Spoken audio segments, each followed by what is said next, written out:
Pues nada, como decimos, os doy la bienvenida. Os agradezco que en un día de lluvia como el de hoy, pues y así con tantos preparativos navideños, pues os hayáis acercado hasta aquí para escuchar este tema que yo creo que es tan propio nuestro, tan propio de lo que es ser filósofo. Entonces, para introducir un poco el tema, pues vamos a decir qué es para nosotros ser filósofo. Ser filósofo acropolitano, como somos nosotros, que nos llamamos Nueva Acrópolis y entonces nos sentimos filósofos acropolitanos. Entonces el filósofo es alguien que no tiene la verdad, ni la tiene en el bolsillo, ni la tiene debajo del brazo, porque sabéis que filósofos significa buscador de la verdad, no sofos, no sabio, no aquel que ya la tiene, sino que, por tanto, ser filósofo significaría la capacidad de caminar y caminar y caminar hacia una verdad que está lejos en el horizonte, pero a la cual queremos llegar. Por tanto, realmente ser filósofo es luchar, es saber luchar y andar, como diría Becker en una de sus rimas.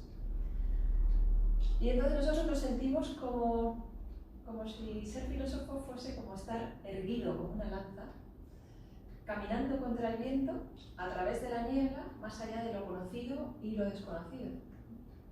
Esa sería un poco nuestra definición de ser filósofo. Ser filósofo decimos filósofos, amante del conocimiento, de la sabiduría, de la verdad, y por tanto eso implica que ser filósofo es ser un enamorado.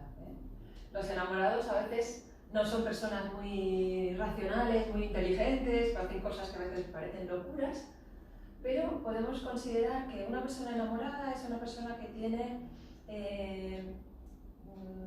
una conducta noble porque quiere llegar al fin que se ha propuesto, a la meta, anhela aquello que no tiene, que le falta, y lo busca con ímpetu, con anhelo.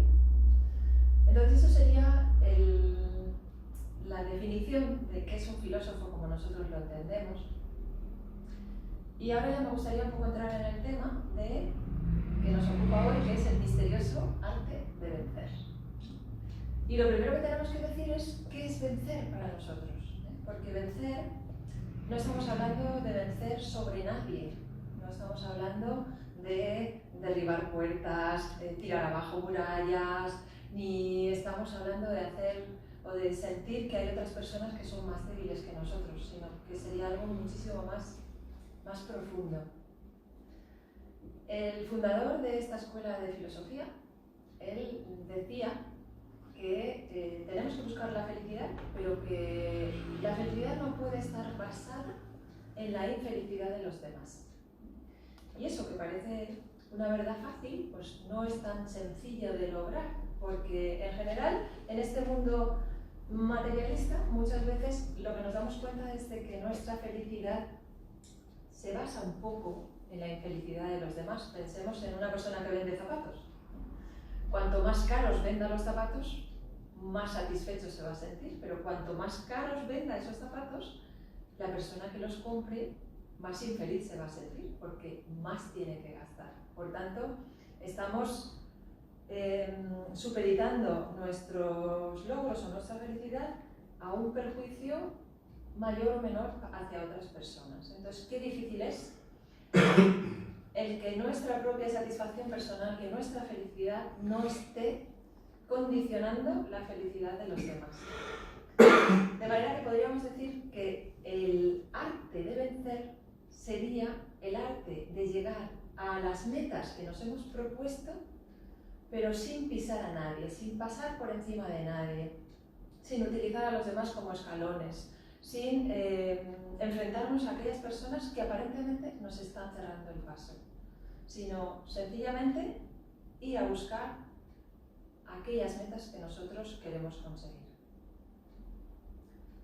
Cuando hablamos de vencer, enseguida nos vienen a la mente esas personas que parece que todo les sale fácil, que todo lo consiguen a la primera, que es como que tienen una estrella, y hacen las cosas y rápidamente las consiguen. Y al lado de esas personas nos imaginamos a otras para las cuales todo es muy difícil, todo es muy complicado, y conseguir algo requiere un gran esfuerzo, un esfuerzo inmenso. Junto a estas tipologías tenemos a los elegidos de la historia, aquellos personajes que han cambiado la historia, muy pocos, que esos han hecho milagros, han hecho maravillas. Podemos pensar en un Alejandro Magno. Alejandro Magno, en solo 13 años y siendo muy joven, conquistó todo el mundo conocido. Llegó hasta la India, venció al imperio persa, cambió todas las costumbres políticas, todo el entorno cultural, todo el entorno artístico. Una única persona, él solo. Qué pocos pueden hacer eso. Precisamente un general suyo, que fue Ptolomeo Soter, se han conservado unos escritos, unos fragmentos de unas cartas suyas, y él en estas cartas se lamentaba un poco diciendo que él se daba cuenta que cuando él estaba con Alejandro, cuando él iba en campañas con Alejandro, que todo era fácil, que todo era posible, que no había imposibles, que lo que quisieran, eso lo conseguían. Pero que ahora que Alejandro había muerto, pues que él se daba cuenta que no podían hacer cosas, que estaban como impedidos, que no tenían esa fuerza, que no tenían ese arrastre y que lo máximo que podían hacer eran pequeñas proezas. Entonces se daba cuenta de que efectivamente había ahí como una fuerza que les había impulsado que no era de ellos, sino que era de este gran personaje. Entonces nos preguntamos por qué unas personas pueden vencer y por qué otras personas aparentemente no pueden vencer. Y también nos viene a la mente nuestra propia vida y nosotros cuando nos imaginamos como si fuésemos Alejandros y entonces pensamos que vamos a hacer una arenga o vamos a convocar algo y entonces nos van a seguir a miles y vamos a hablar y todo el mundo nos va a escuchar. Y cuando hacemos algo, nos damos cuenta que nos cuesta muchísimo dar un paso y que cuando miramos atrás no nos sigue nadie. O queremos cantar y nos gustaría cantar como los mirlos, nos gustaría volar y nos sentimos poderosos. Y cuando abrimos la garganta salen apenas unos gruñidos, unas voces oscuras. Y entonces nos damos cuenta de esas limitaciones que todos tenemos. Nos damos cuenta que no somos un Alejandro. Y ahí, en el reconocimiento de lo que somos cada uno de nosotros, de dónde están nuestros límites, es donde nosotros podemos vencer. ¿Sabéis que en la antigüedad había una máxima en el templo de Apolo en Delfos que decía: hombre, conócete a ti mismo? Es fundamental que nosotros conozcamos dónde están nuestros límites, hasta dónde podemos llegar, porque si no nos vamos a soñar Alejandros y vamos a darnos de bruces, porque no vamos a poder conseguir esos sueños. Entonces necesitamos, que a veces eso es lo que hace la adversidad nos dice hasta dónde podemos llegar. Cuando nos chocamos contra un muro y ahí no podemos seguir, nos damos cuenta de cuáles son nuestros límites. No todos podemos ser Alejandros, ni Alejandro puede ser cada uno de nosotros. Por tanto, el arte de vencer estaría en conseguir cada uno de nosotros ser aquello que somos, llegar a nuestra verdadera dimensión, a lo que somos, ya seamos pequeños, ya seamos medianos, ya seamos grandes, al tamaño que tenemos. Ese sería verdaderamente el arte de vencer, el llegar a conquistar nuestra dimensión, aquello que nosotros podemos ser. Entonces, en la antigüedad, en las antiguas civilizaciones, existían lo que se llamaban escuelas de misterios. Y en estas escuelas de misterios había unos sistemas de iniciación. Y esos sistemas de iniciación potenciaban al ser humano, todo aquello que el ser humano tenía.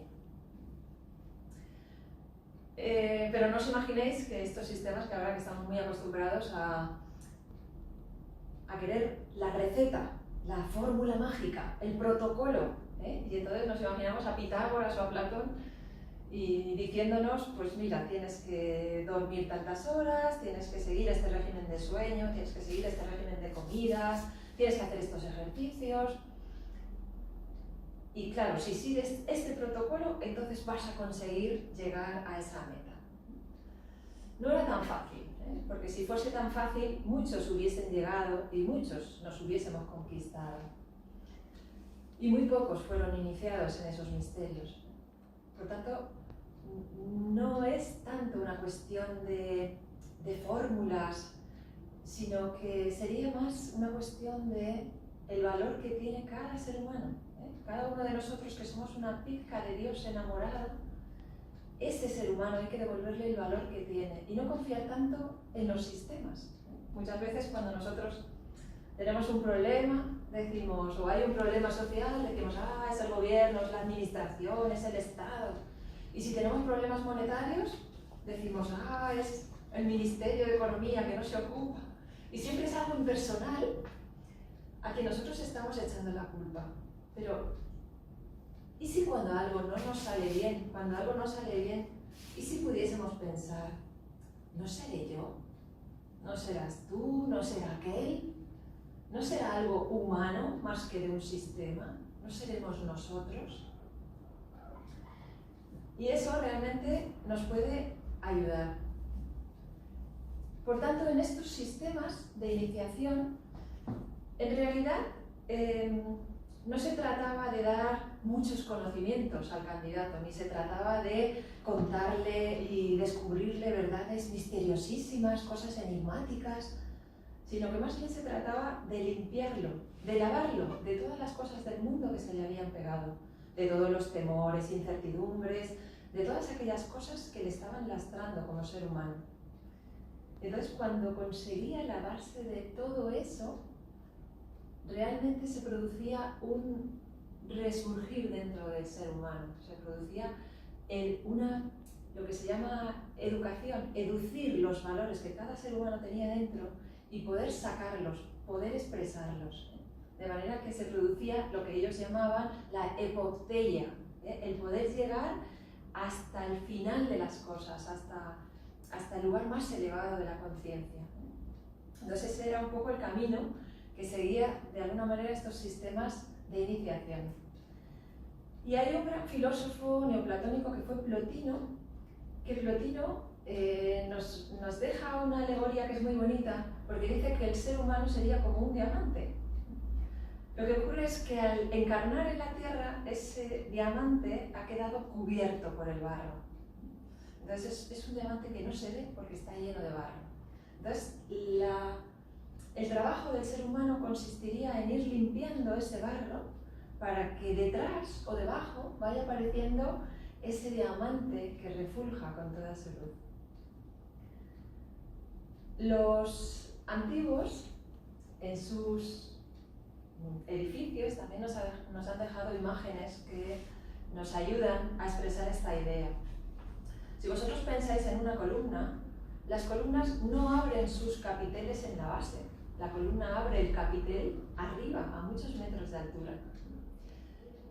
Y si habéis estado en Karnak, en Egipto, en el templo de Karnak, y si no, si habéis visto fotos, y si no podéis verlas luego esta noche, el templo de Karnak es un templo en Egipto que es muy largo, tiene muchos metros de longitud, y que tiene unas columnas enormes, un diámetro tan grande que hace falta varias personas para abarcarlas. Pues curiosamente, esas columnas, en la entrada de ese templo, sus capiteles están cerrados, son flores de loto, pero están cerrados. Y conforme el caminante o el peregrino va acercándose más hacia el santuario, esas columnas van abriendo sus flores de loto y los capiteles ya están abiertos. En una alegoría de lo que tiene que ser ese tránsito, ese caminar del ser humano que se va acercando cada vez más hacia su interior y entonces va floreciendo. Como florece una flor de loto, que también es un símbolo muy significativo de la cultura hindú, de la cultura egipcia. Sabéis que los lotos nacen en el fango, cruzan el agua, salen a la superficie y abren su corola a los rayos del sol. Es un símbolo muy bonito de lo que tenía que hacer el candidato de estos sistemas de iniciación. Estos sistemas de iniciación, como digo, consistían en acercar al ser humano a su centro de poder. El centro de poder en el ser humano es su fuerza interior, está dentro de él.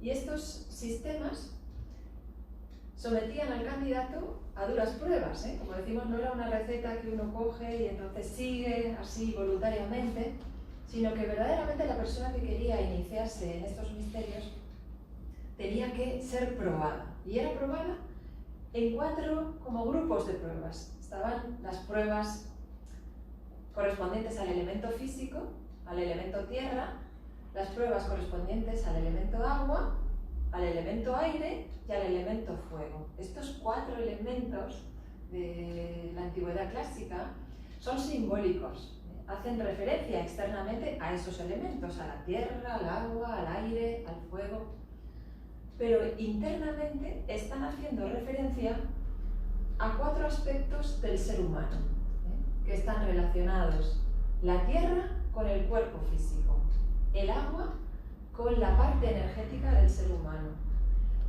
el aire con su parte emocional y el fuego con su parte mental. Es decir, que el ser humano tenía que desarrollarse en estos 4 aspectos y tenía que dominar estos 4 aspectos suyos. Curiosamente ha quedado en Siracusa, en el sur de Italia, en Sicilia, ha quedado unos restos de un pozo iniciático. Entonces este es un pozo que ahora, bueno, solo quedan los restos, está un poco cegado, pero en origen debía ser un pozo muy profundo, todo de piedra, y que tenía una escalerita adosada a los laterales que iba bajando por el pozo. Y en el centro estaba pues, el hueco central. Lo curioso de este pozo es que en los laterales, por fuera, existían unos huecos, de manera que otras personas desde fuera podían meter la mano. Entonces nos imaginamos a este candidato que era que se le hacía bajar por esa escalera a oscuras. Posiblemente había una red abajo para que él no se pudiera dañar, pero él no lo sabía. Entonces bajaba a oscuras unas escaleras que no sabían a dónde llevaba, y cuando estaba bajando, unas manos salían e intentaban empujarlo para tirarlo. ¿Os imagináis? Yo me puedo imaginar el miedo que tendría que sentir ese candidato queriendo bajar por la escalera y al mismo tiempo sintiendo la inestabilidad de algo que puede tirarte abajo. La sensación de triunfo al poder asentar tus pasos y poder bajar cada uno de esos escalones tiene que ser muy grande, porque la persona va como con tanto cuidado, con tanta precaución. Y nosotros a veces cuando vemos una escalera, cuando estamos delante de una escalera, a veces cometemos el error de ver toda la escalera y decir, madre mía, qué escalera, esto no lo puedo subir yo. Se nos hace, la vemos en conjunto y se nos queda muy grande. En realidad, el truco está en centrarnos en cada uno de los escalones, en poder fijarnos en cada uno de esos escalones y acometer el escalón que tenemos delante. Es decir, en nuestra vida vamos a tener muchísimos problemas y para llegar a algo puede que esté muy lejos, pero nosotros tenemos que pensar, como decía Lao Tse, en ese primer paso, porque es lo único que tenemos delante, ese primer paso. Si nosotros somos capaces de enfocarnos en ese primer paso, vamos a poder resolverlo, sin estar calculando mucho la distancia a la que tengo que levantar el pie para subir el escalón, sino más bien con arrojo, con valor, con decisión. Porque hay algo también, y es que cuando uno se atreve a vencer una pequeña dificultad, de esas que está a nuestro alcance, pero que aún así nos inquieta un poco, cuando alguien se atreve a dar ese paso y alargar la mano, misteriosamente hay un ángel bondadoso, ficticio, real, quién sabe, que nos coge de la mano y nos ayuda a subir ese trecho del camino. No sé si os ha pasado, pero es una experiencia que yo creo que muchas veces hemos sentido cuando teníamos una prueba delante, algo que nos estaba cerrando el paso y que no nos atrevíamos. Cuando de repente nos atrevemos, nos damos cuenta que no era para tanto. Es como si de repente algo se hubiese relajado y como si nos hubiesen puesto algo dentro de la tormenta, nos hubiesen ayudado un poquito. Entonces eso pasa cuando nosotros nos atrevemos. Para aquellos que os guste la montaña, cuando uno camina por el monte, pues a veces se encuentra montañas muy altas y claro, cuando la mente lo ve, dice, madre mía, ahí yo no voy a llegar, me cansaré antes. Pero cuando uno empieza a andar, se empieza a fijarse en lo que tiene delante, solo en lo que tiene delante, y empieza como a disfrutar de lo que hay delante. Cuando menos se lo espera ya he llegado arriba, y cuando miras atrás dices, no me puedo creer que esto lo haya hecho yo, porque hace unas horas no me lo imaginaba, ni siquiera confiaba que pudiera hacerlo. Entonces esa experiencia es muy bonita y por cada escalón pequeño que nosotros vencemos salimos fortalecidos, no salimos derrotados, sino que salimos fortalecidos. Y eso es lo que nos da la fuerza para avanzar. Si habéis visto cómo se forjan las espadas se templan a golpes. Y a veces pensamos que nosotros también deberíamos ser templados así en la vida. No ser templados de temperatura templada, que eso ya lo somos un poco, en el sentido que somos un poco mediocres, ¿no? Sino tibios, sino ser templados como se templa el acero, como se templa el hierro. Que tal vez esa sea la función que tienen los golpes de la vida, porque si habéis visto una forja, si habéis visto un herrero, cuando golpea con su martillo el hierro, ahí se produce un sonido y se produce el sonido del hierro. Ese hierro está gritando, ese hierro grita porque se siente aplastado por el peso del martillo, pero grita y permanece, grita y permanece, grita y permanece. Y en ese gritar y en ese permanecer y en ese pasar del fuego al agua, del fuego al agua, cambiando tanto las temperaturas, resulta que se consigue un acero, se consigue una espada que ahora ya es resistente, es dura, tiene filo, corta, pero además de todo es elástica, es flexible, se ha moldeado. Entonces ese temple interior nos vuelve a nosotros también elásticos, nos hace comprensivos, nos hace poder enfrentar mejor las situaciones. Y aquí hay un cuento japonés muy bonito que habla de dos árboles diferentes, un cerezo y un sauce. El cerezo es un árbol más rígido y el sauce es un árbol más flexible. Entonces contaba este cuento que caía la nieve a estos dos árboles y la rama del cerezo recogía la nieve, recogía la nieve, recogía la nieve, iba acumulando esa nieve hasta que llegaba un momento que no podía más por el peso de la nieve y entonces se partía la rama.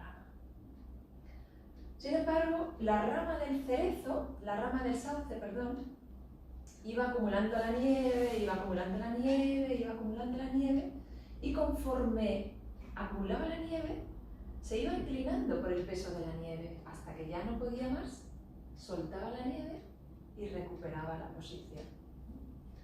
Eso es flexibilidad. Cuando nosotros caemos, cuando el ser humano cae, nadie cae definitivamente. Todos caemos para volver a levantarnos, y ser flexible es tener la capacidad de levantarse. Nadie cae definitivamente porque estamos en un mundo en donde nada es definitivo, ni nuestros triunfos, pero tampoco nuestros fracasos. Afortunadamente, nada es definitivo, de manera que en nosotros está la posibilidad de volver a levantarnos una y mil veces. Y comprender esto nos da una gran humildad de corazón, no humildad en cuanto a forma de vestir, no humildad en cuanto a manera de comer, sino una humildad verdadera de corazón, de comprender las leyes de la vida. Entonces, decimos que este candidato, en estos sistemas de iniciación que existían en la antigüedad, tenía que dominar esos 4 elementos dentro de sí. Y ese dominio de los 4 elementos, si nosotros lo conseguimos dentro de nosotros, no vamos a hacer milagros como Alejandro Magno, no vamos a hacer maravillas, pero sí que vamos a ser capaces de hacer pequeños prodigios. Y para eso es verdad que hoy no tenemos sistemas de iniciación, no tenemos estas escuelas de la antigüedad, pero podemos ir trabajando nosotros con nosotros mismos. Y hay ejercicios muy sencillos que todos podemos hacer para ir probándonos a nosotros. Entonces sabéis que nosotros podemos coger una botella de agua, por ejemplo, una botella de agua de 1 litro, y podemos sostenerla en la mano, levantar el brazo y sostenerla. ¿Quién no es capaz de sostener 1 litro de agua? Pero cuando sometemos esta acción al paso del tiempo, pues entonces empezamos a darnos cuenta que no es lo mismo lo que pesa una botella de agua al principio que cuando ya empieza a pasar un tiempo, que uno nota la incomodidad del brazo estirado, la rigidez del cuerpo empieza a tensarse y al final parece que tenga 1 tonelada sosteniendo en el brazo en vez de tener un litro. Y acaba por ser eso irresistible y uno tiene que dejar la botella. Hagamos otra prueba. Volvamos a coger la botella y saquemos la mente de esa botella. De manera que pongamos la mente a fijarse en los fluorescentes que hay en el techo, la decoración que hay en la sala, a distraerla. Vais a daros cuenta de que somos capaces de aguantar muchísimo más, si nuestra mente no está volcada en las cosas. Si sacamos la mente de las cosas, se produce un fenómeno que hace que tengamos muchísima más fuerza, muchísimo más valor.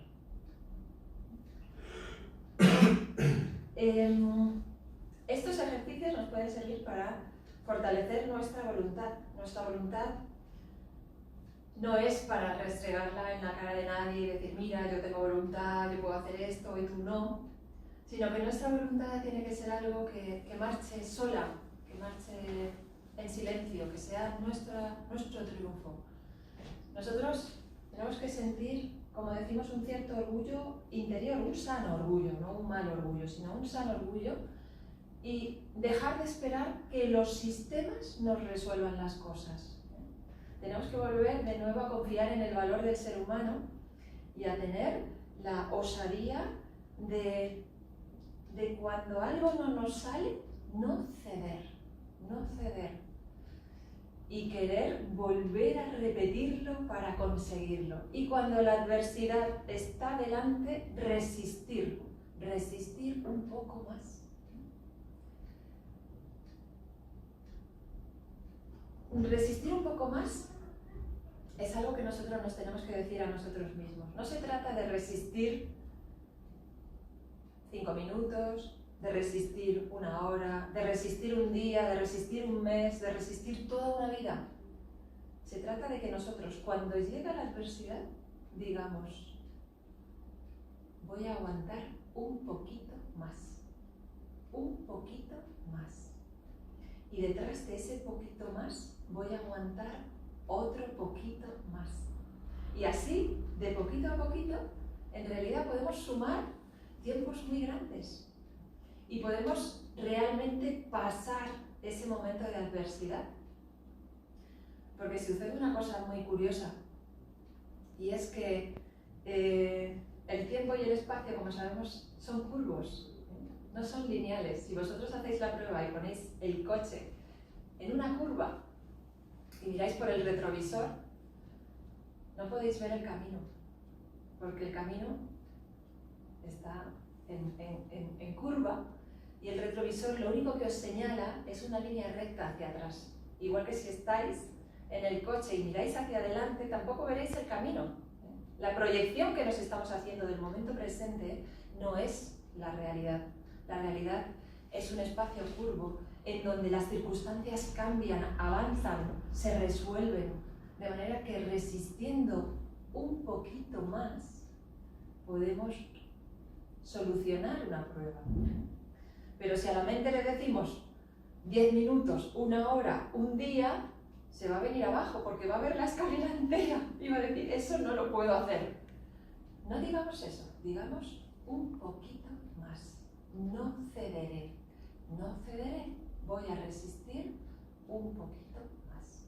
Ese es el poder que tiene la mente sobre la materia, es un poder enorme. Y nosotros condicionamos toda la materia. Fijaros, si tenemos un reloj, un segundero, cómo el tiempo en ese segundero, en ese reloj, es matemático, pasa siempre igual. Sin embargo, qué diferentes son para nosotros los minutos de felicidad y los minutos de dolor, pasan de manera diferente.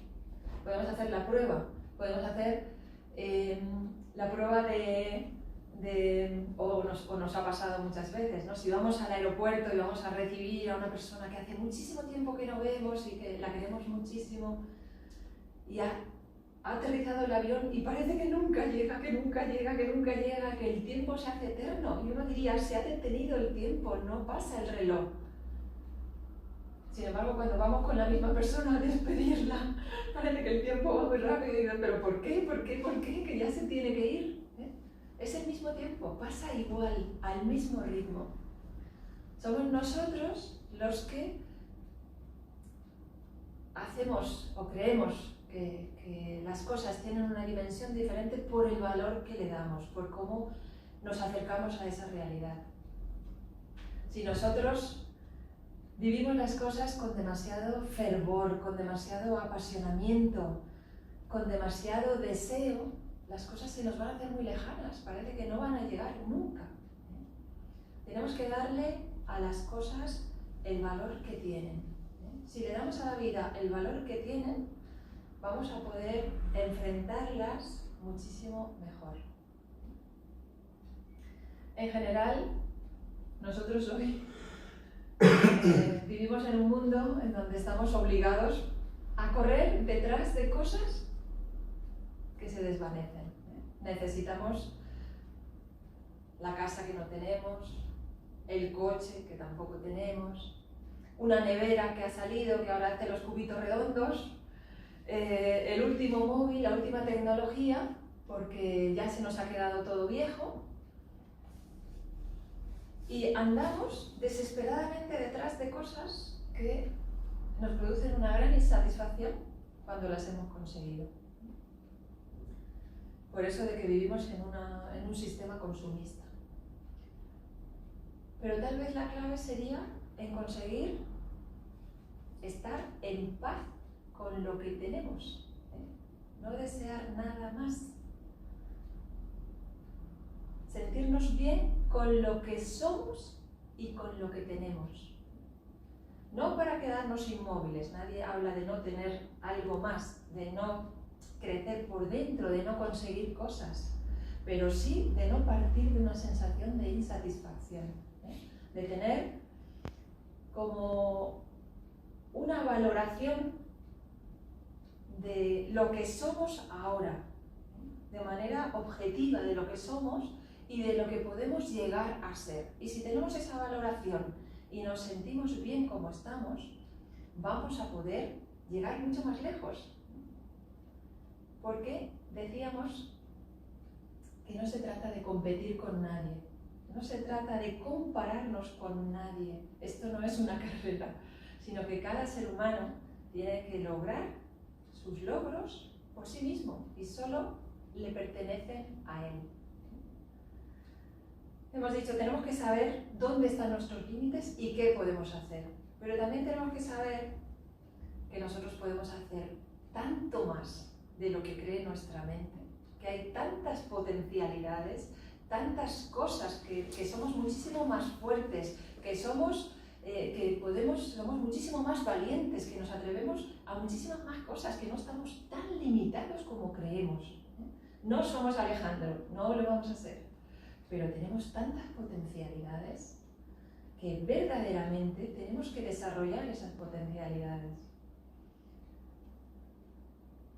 Si a alguno de vosotros le gusta la poesía y le vienen poesías, hay que dejarlas bajar, como bajan los pájaros sobre los nidos. Hay que dejarlas bajar. Uno dice, no, pero es que al mundo no le interesa ya la poesía, o no está de moda, o quién me las va a publicar, o yo en realidad no soy buena haciendo poemas. ¿Pero qué más da? Safo, la gran poetisa griega, no tenía editores, no tenía imprentas que le publicasen sus poesías. Sin embargo, sus poesías han pasado de mano en mano, de boca a boca, y han pasado durante toda la antigüedad. Llegaron hasta la Edad Media, donde tristemente fueron destruidas. Pero no había imprentas, era otra cosa, era algo espontáneo, de corazón a corazón. Era eso lo que conmovía a las personas. Entonces, si nosotros tenemos dentro cuadros, pinturas, libros, personajes, hay que sacarlos, hay que hacerlos vivir dentro de nosotros. El mundo necesita de todo eso espontáneo, estamos cansados de cosas artificiales, necesitamos expresar aquello que tenemos dentro y compartir con los demás todo lo que los demás tienen. Esa es la verdadera concordia. Queremos establecer de nuevo lazos de persona a persona. Queremos estar corazón con corazón, que significa la concordia. La concordia no se basa en la igualdad es estéril. La concordia se basa en la complementariedad, en que las personas compartimos cosas diferentes, pero nos enriquecemos en base a ese compartir cosas. Y como dos engranajes de una rueda, que una tiene salientes y entra en los huecos de la otra, con las cosas que vamos realizando, somos capaces de transmitir una fuerza espiritual a los demás. Somos capaces de compartir esa fuerza interior que todos tenemos.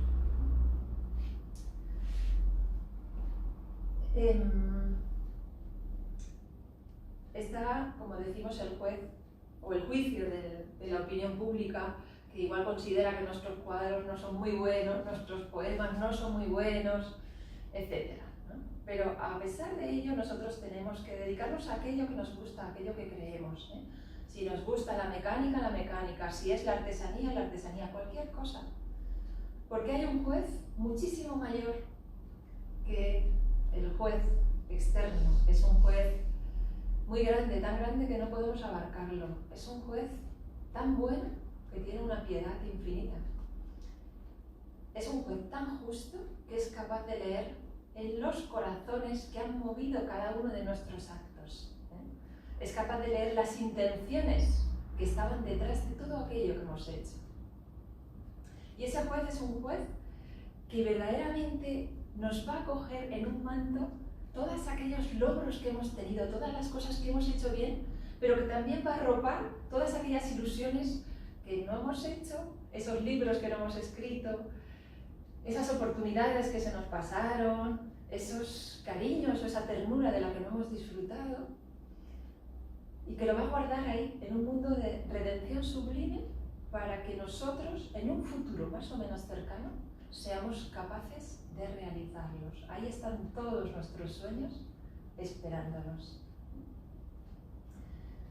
De manera que esos pequeños logros, esas pequeñas cosas que vamos descubriendo y desarrollando dentro de nosotros mismos, esas serían las victorias. No tanto una victoria final, sino esos pequeños logros pequeños que hacen que nosotros queramos cada vez ir mejorándonos un poco más, cada vez ir perfeccionándonos, ir consiguiendo esa arete, esa excelencia que buscaban los antiguos, que buscaban ser excelente, llegar a hacer las cosas virtuosamente.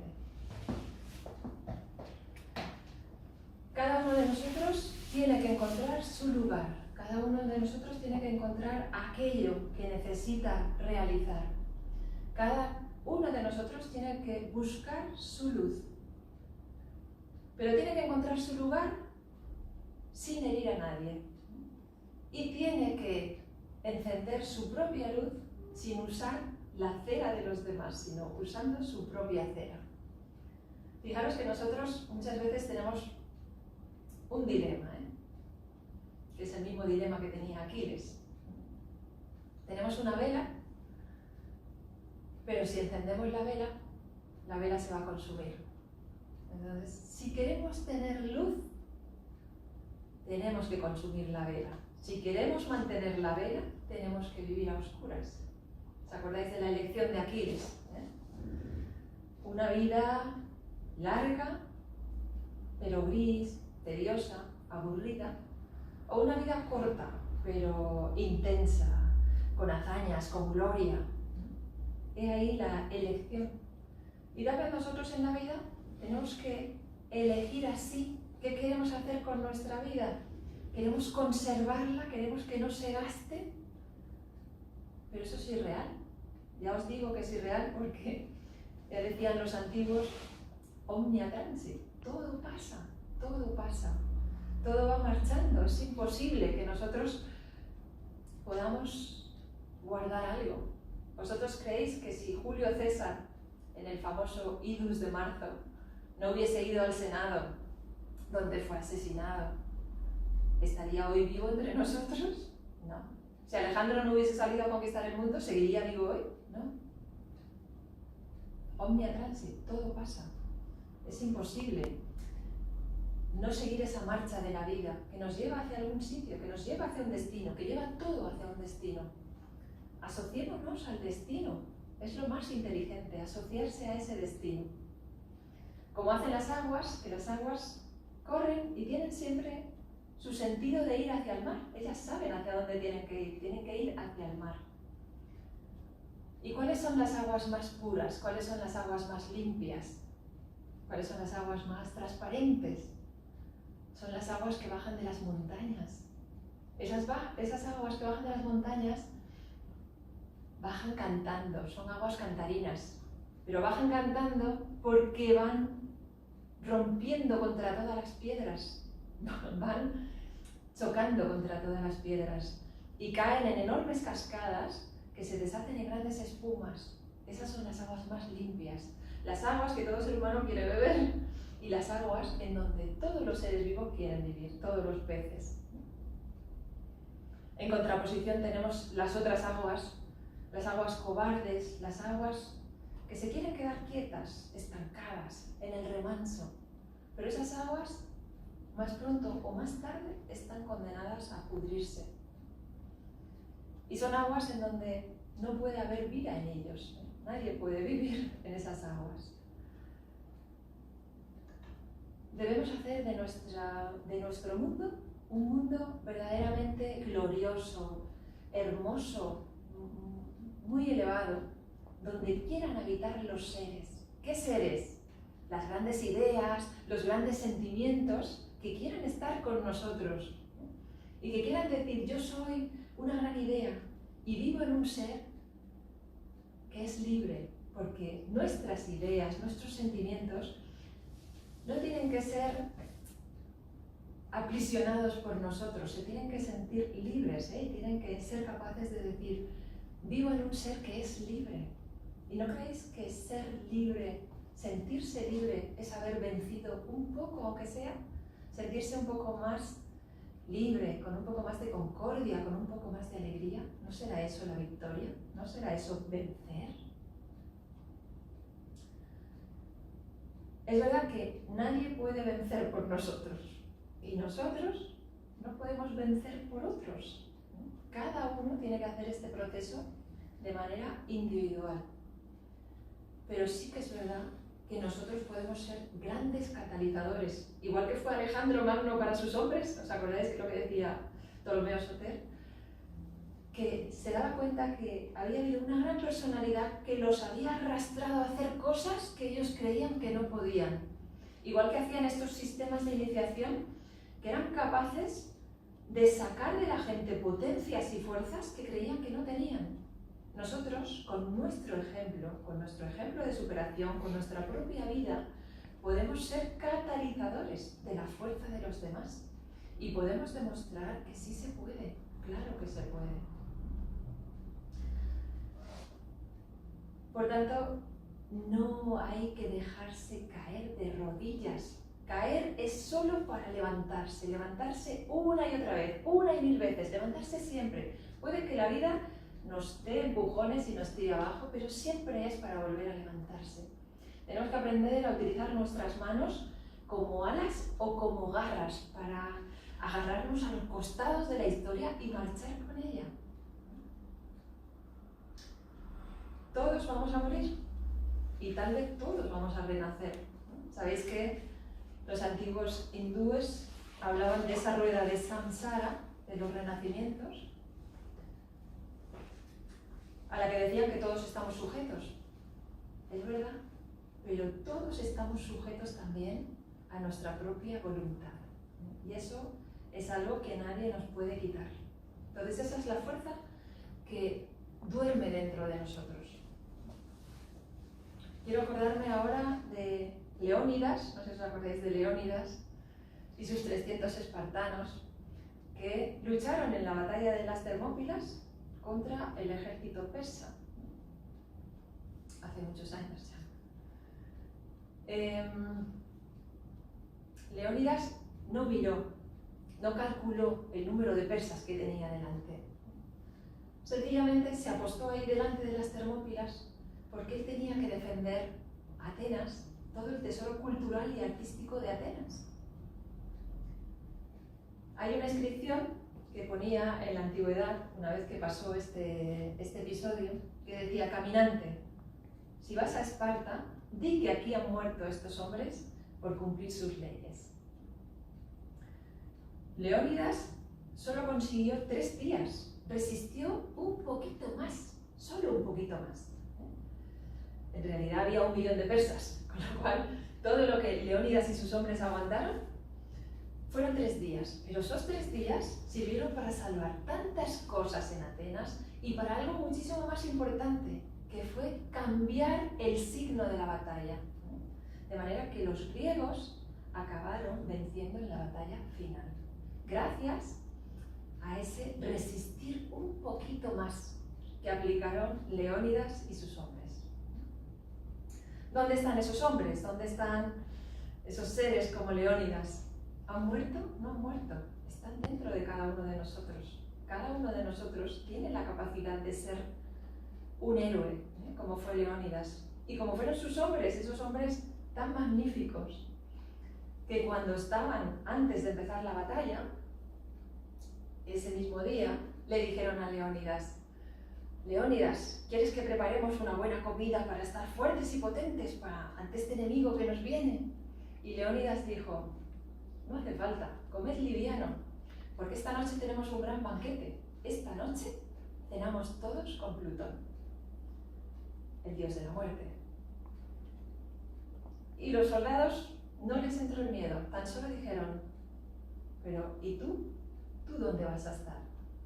Y él dijo: yo estaré con vosotros, estaré en la cabecera. Y entonces ellos dijeron: pues si tú estás con nosotros, esta noche cenamos todos contigo y con Plutón. ¿Dónde están esos hombres sino dentro nuestro? Sencillamente han sido sepultados por tanta incertidumbre, por tanto miedo, por tantas cosas, mediocridades nuestras, pero están ahí esperando que verdaderamente les volvamos a llamar, les volvamos a sacar de ese sueño y los volvamos a hacer vivos en nosotros.